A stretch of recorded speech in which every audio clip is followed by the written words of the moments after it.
In today's video, I'm going to teach you how to make the voiceover cry in ElevenLabs. We're going to keep this simple and clear so you can get an expressive, emotional read in just a few minutes.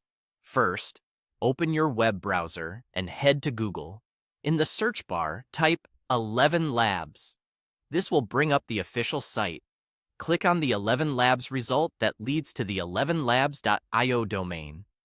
That's where you'll access the tools we need. Once you're on the site, look for the text-to-speech section and click it. This takes you to the workspace where you can type your script and control how the voice performs. You'll see a text box for your lines and some settings to shape the delivery. Now, let's craft the prompt. In the text box, enter a short direction followed by your line.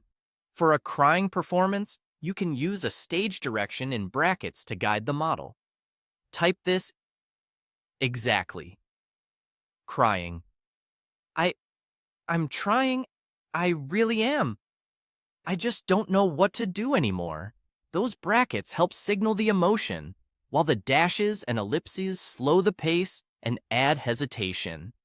If you want more intensity, you can emphasize certain words with punctuation, but keep it natural so the read doesn't feel forced.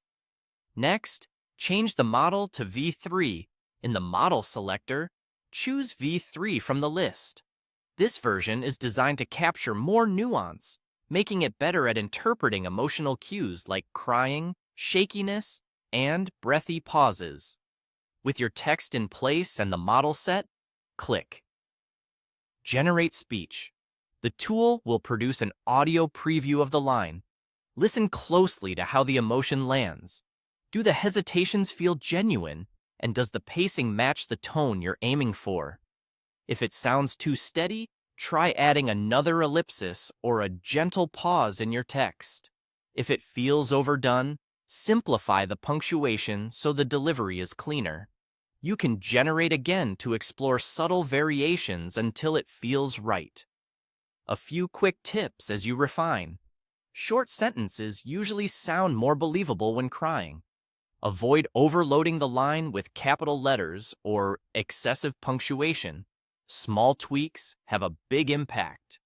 Keep directions like crying concise and at the start of the line so the model knows the intended mood from the beginning. Most importantly, aim for authenticity. Your text should read like a real moment, not a performance note. That's it.